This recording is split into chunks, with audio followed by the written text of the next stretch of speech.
መጀመሪያው ችግር እግዚአብሔርን የማያውቁ ሰዎች ካህናት ይሆናሉ። እግዚአብሔርን የማያውቁ ምናምንቲዎች ሰዎች በእግዚአብሔር በአምልኮ ቦታ ውስጥ በእግዚአብሔር ቤት ውስጥ በኃላፊነት ይቀመጣሉ። የኤሊ ልጆች ምናምንቲዎች ነበሩ፣ እግዚአብሔርንም አያውቁም ነበር ይላል። ካህናት ነበሩ ግን ምን አይሉም ነበር? አቤት አስቡ እንግዲህ እግዚአብሔርን የማያውቅ ካህን አገልጋይ የሆነበት የእምነት ቦታ ምን ያህል ድቅድቅ ጨለማ እንደሆነ እዚህ ያለን ሁላችን አብረን እንመልከት። ጊዜያችን እዚህ ሁላችን አሁን እንግዲህ እውነት እንነጋገር፣ ፖለቲካ እንነጋገር ወይስ እውነት እንነጋገር አይደል? አዎ እውነት እንነጋገር ከተባለ አስፈሪ ነው። አንድ አይነት ነው የሚሆነው። ብዙ አገልጋዮች እግዚአብሔርን ዕውቀት ቢኖራቸውም እግዚአብሔርን የማያውቁ ሰዎች አሉ። አዋቂዎች ሊሆኑ ይችላሉ ግን እግዚአብሔርን የማያውቁ ሰዎች አሉ። ከዚህ የተነሳ የእግዚአብሔር ቤተክርስቲያን የተባለችው የጥቅም ቦታ ትሆናለች። አሁን እናየዋለን። እነዚህ እግዚአብሔርን የማያውቁ ሰዎች ስስታሞች ናቸው። እነዚህ አገልጋይ ካህናት አገልግሎታቸውን ለጥቅምና ለክብር ብቻ ያውሉታል። በዚህም ምክንያት አገልጋዮቹ ራስ ወዳዶች ስስታሞች ስለነበሩ የእግዚአብሔርን ድርሻ እና የራሳቸውን ድርሻ አይለዩም። ለእግዚአብሔር ክብር የሚውለውን የመስዋዕት ጉዳይ መጀመሪያ ራሳቸው ይወስዳሉ። ስለዚህ ራሳቸውን የሚያስቀድሙ ናቸው ማለት ነው። የእነሱን ድርሻ ሳይለዩ ሁሉንም ለራሳቸው ብቻ ያደርጉታል። መጽሐፈ ሳሙኤል እንዲህ ይልልናል። የካህናት ልምድ በሕዝቡ ዘንድ እንዲህ ነበረ። ሰው ሁሉ መስዋዕት ሲያቀርብ ስጋው በተቀቀለ ጊዜ የካህኑ ሎሌ ይመጣ ነበር። በእጁም ሶስቱ ቅድም ስትማሩ ነበር ብፁዕ አባታችን አቡነ ማርቆስ ይህንን ሲገልጹት ነበረ። ሰው ሁሉ መስዋዕት ሲያቀርብ ስጋው በተቀቀለ ጊዜ የካህኑ ሎሌ ይመጣ ነበር። በእጁ 3 ጣት ያለው ሜንጦ ነበረ። ወደ ድስቱም ወይም ወደ ምንቸቱ ወይም ወደ አፍላሉ ወይም ወደ ቶፋው ይሰድ ነበረ። ሜንጦ ያወጣውን ሁሉ ካህኑ ለእርሱ ይወስድ ነበር። ወደዚያ በመጡት በእስራኤላውያን ላይ በሴሎ እንዲህ ያደርጉ ነበር። ወስደው ያ ነገር የዘረፈውን ነገር ዘርፈው ለራሳቸው ያደርጉ ነበር። ይሄ መብቱ የፈቀደላቸው ናቸው። ነገር ግን ከዚህ የከፋ ደግሞ ያደርጉ ነበር። ስልጣናቸውን ለጥቅማቸው ብቻ ያንን ክህነቱን ለጥቅም ብቻ ያውሉት ነበር። ጨለማ ዘመን እንደዚህ ነው የሚሆነው። መንፈሳዊነት ይጠፋና የእግዚአብሔር ቤት የአምልኮ ቦታ የጥቅም ቦታ ብቻ ይሆናል። አገልጋዮች ደመወዝተኞች ብቻ ይሆናሉ። አገልጋዮች፣ ዘማሪያን፣ ሁሉም የሚያገለግሉ ሰዎች ከሚያገለግሉት ነገር ጥቅም ለማግኘት እንጂ ለክብር ወይም ደግሞ የአገልጋይነት ሳይሆን የተቀጣሪነት መንፈስ በማህበረሰቡ ይኖራል። የትም ቦታ ሄዱ ስንት ነው ደመወዝ ነው የሚጠይቀው። እንዴት ነው አገልግሎት ብሎ አይጠይቅም። አገልግሎት እንዴት ነው ስንት ይከፈላል? ትንሽ የኛ አይነት ወደኛ ቀረብ ያለ ይመስላችኋል? እንዴት ነው? ይሄ ዘመን ክፉ ዘመን ነው።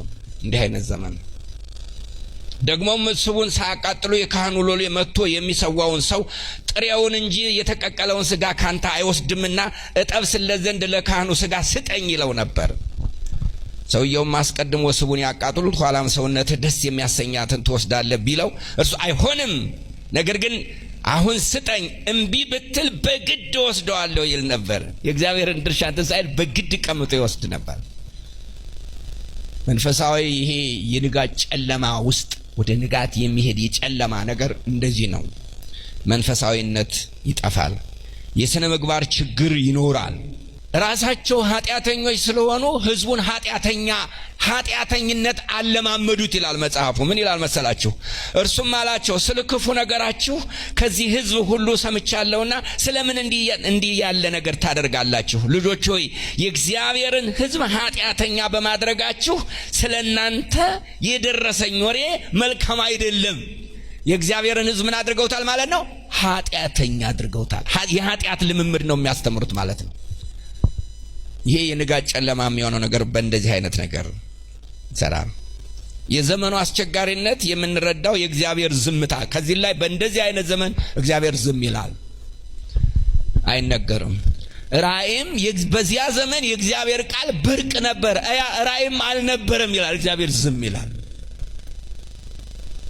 ከባድ አይደለ እግዚአብሔር ዝም ሲል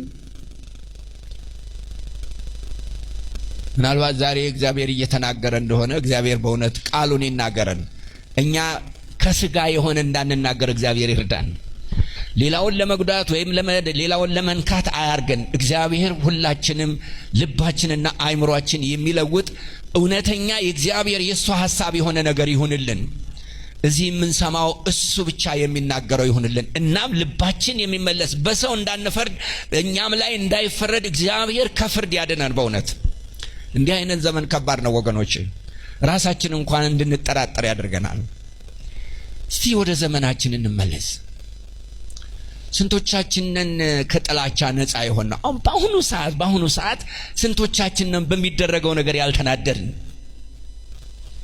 በሚሆነው ነገር ልባችን ያልደማ ያልተበሳጨ እግዚአብሔር ሆይ አሁን ፍረድ ብለን እሱን ለፍርድ ያልጠየቅን ስንቶቻችንን ከባድ ነው እንዲህ አይነት ዘመን የሰማችሁኝ ነው በእንዲህ አይነት ዘመን በእግዚአብሔር ፊት እውነተኛ ሆኖ መገኘት እንዴት ከባድ ነገር ነው ወገኖች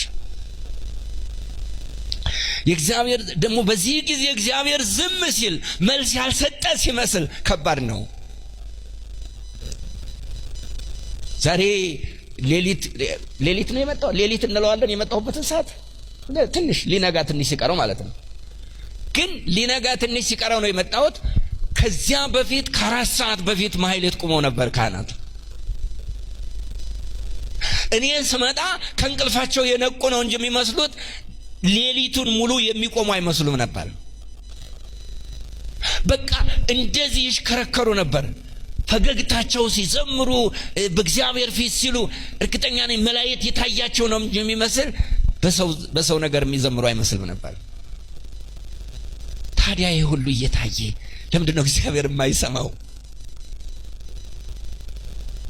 ወይ የምንጸልየው ጸሎት ከእግዚአብሔር ያፈነገጠ ነው በነገራችን ላይ ወገኖቼ እነዚህ ሰዎችም መስዋዕት እየሰዉ ነበር እነዚህ ሰዎችም እኮ አምልኮ ነበራቸው ያን ጊዜም እኮ መስዋዕት ይቀርብ ነበር ካህናቱም ነበሩ ልብሳቸውን ለብሰው ከፊቱ ከህዝቡ ፊት ይቆሙ ነበር ልክ ዛሬ ጧት እንዳደረግነው መዘምራኑ አሁን የዚህ መዘምራኑ ለብሰዋል እንደነዚህ ኃይለኛ መዘምራን ነበሯቸው ግን ለጥቅም ብቻ የሚውል ነበር ስለዚህ ዛሬ እኔና እናንተ ቤተክርስቲያን ይያል ህዝብ ምሽት ላይ ጧት ምድሪቱ አልበቃ ብላ ተጨንቃ ነበር ሙሉ ቀን ሲዘምር የሚውል ህዝብ ያለባት ሀገር ይህች ሀገር ብቻ ናት ሌላ ሀገር አላየሁም እኔ ሌሊት